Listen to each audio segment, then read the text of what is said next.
வணக்கம். இன்னைக்கு திண்ணை சமையல்ல நம்ம ஒரு பொரியல் செய்முறை பார்க்க போறோம்.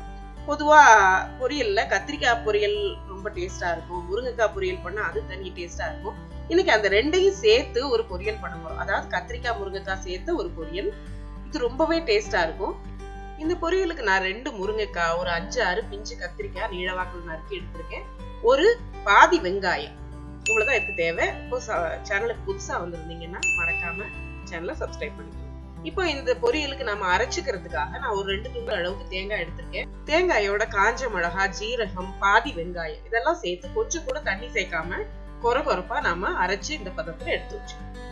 இப்போ இந்த கூட்டு எப்படி பண்றதுன்னு பார்க்கலாம். இப்போ நம்ம நேரடியா இப்போ ஒரு பாத்திரத்துல ஒரு 3 to 4 டீஸ்பூன் அளவுக்கு எண்ணெய் எடுத்துக்கோங்க.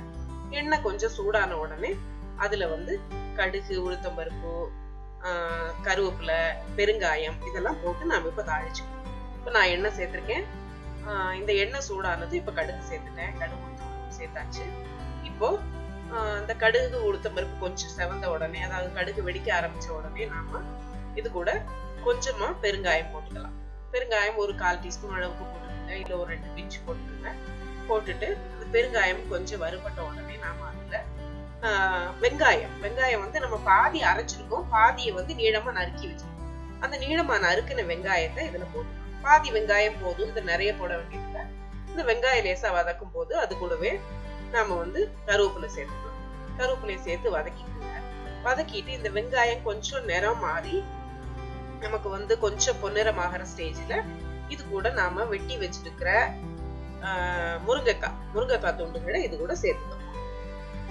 நான் நல்லா பிஞ்சு முருங்கைக்காயை எடுத்திருக்கேன். இது வேகறதுக்கு கொஞ்சம் சீக்கிரம் வந்துடும். இந்த முருங்கைக்காயோட அது எப்படி முத்தி இருந்ததுன்னா அது கொஞ்சம் டைம் ஆகும். இதோட கொஞ்சம் திக்கான முருங்கைக்காய் அந்த மாதிரி டைம் எடுக்கும். இப்ப முதல்ல போட்ட உடனே நல்லா தீ ஹையா இருக்கும் போதே 1 நிமிஷம் வதக்கிட்டு அது கூட உப்பு சேர்த்துக்குங்க. உப்பு சேர்த்து வதக்கும் போது அந்த முருங்கைக்காய் டேஸ்டும் நல்லா இருக்கும், அதே சமயம் கலரும் நல்லா இருக்கும்னு சொல்லுவாங்க. உப்பு சேர்த்தாச்சு. அடுத்ததா மஞ்சள் பொடி சேர்த்துக்கலாம். மஞ்சள் பொடி சேர்த்து கலந்து விட்டுட்டு இது கூட நம்ம ஒரு 1/2 டம்ளர் தண்ணி, நிறைய தண்ணி சேர்க்கக்கூடாது, 1/2 டம்ளர் தண்ணி மட்டும் சேர்த்து நாம அதை ஒரு 5 நிமிஷம் மீடியம் ஃப்ளேம்ல வச்சு குக் பண்ணணும். இப்போ முருங்கைக்காய் ஒரு 3/4 பதத்துக்கு வெந்திருக்கு. இந்த சமயத்துல நாம வெந்நீரமா வெட்டி வச்சிருக்கோம் இல்லையா கத்திரிக்காயையும் இது கூட சேர்த்துக்கணும். கத்திரிக்காய் சீக்கிரம் வெந்துருங்கிறதால நம்ம லேட்டா சேர்க்கணும். இப்ப கத்திரிக்காயையும் கலந்துட்டு நல்லா அதையும் சேர்த்து கொஞ்ச நேரம் நம்ம நல்லா பெரட்டி விட்டுட்டு அது கூட நம்ம அரைச்சு வச்சிருக்கோம் இல்லையா மசாலா, அதாவது தண்ணி விடாம தேங்காய், வத்தல், ஜீரகம், வெங்காயம், ஒரு பாதி வெங்காயம் எல்லாம் சேர்த்து தண்ணி விடாம கொரகொரப்பா அரைச்சு வச்சிருக்கோம். அந்த மசாலாவை இப்ப சேர்த்துக்க போறோம். மசாலாவை சேர்த்து தண்ணி நிறைய சேர்க்க கூடாது. ஒரு 3 to 4 டேபிள் ஸ்பூன் அளவுக்கு, அதாவது 1/4 டம்ளரை விட கம்மியா தான் தண்ணி சேர்க்கணும். சேர்த்துட்டு தீயை நல்லாவே குறைச்சிடணும். நம்ம ஃபுல்லா தீயை குறைச்சிட்டு சிம்ல வச்சுட்டு நம்ம இந்த முருங்கைக்காய், கத்திரிக்காய் மசாலா கலந்த கலவைய நம்ம ஒரு 3 நிமிஷத்துக்கு நல்லா மூடி வச்சு சிம்ல குக் பண்ண போறோம்.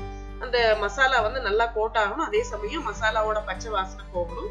ஒரு 3 நிமிஷம் குக் பண்ணுங்க. அதுக்கப்புறம் நல்லா கிளறி விட்டுக்குங்க. கிளறி விட்டுட்டு அதுக்கப்புறம் திருப்பி ஒரு 2 நிமிஷம், ஏன்னா இன்னும் அந்த மசாலா வாசனை போகாம பச்சை வாசனை இருக்கு, அதனால இன்னும் ஒரு 2 நிமிஷம் நாம மூடி வச்சு குக் பண்ண போறோம். குக் பண்ணிட்டு இந்த மசாலா நல்லா ரோஸ்ட் ஆகி அந்த நிறம் மாறும், அதாவது அந்த மசாலா லைட் கலரா இருக்கிறது நல்லா திக் கலர் ஆகி அப்படியே அந்த முருங்கைக்காய் கத்திரிக்காயோட நல்லா கோட் ஆயிரும். இப்ப பாருங்க அந்த மாதிரி ஆயிருக்கு, கலர் மாறிடுச்சு மசாலாவோட கலரு. இது மாறின பிறகு நம்ம திறந்து வச்சு நம்ம இன்னும் ஒரு நிமிஷம் இதை ஃப்ரை பண்ணிட்டு அடுப்பை ஆஃப் பண்ணிடலாம். ரொம்ப டேஸ்டியான கத்திரிக்காய் முருங்கைக்காய் பொரியல் ரெடி ஆயிடுச்சு. இது சாம்பாரோட, பருப்பு சாதத்தோட, தயிர் சாதத்தோட, ரசம் சாதத்தோட எல்லாம் சேர்த்து சாப்பிடுறதுக்கு ரொம்ப ரொம்ப நல்லா இருக்கும்.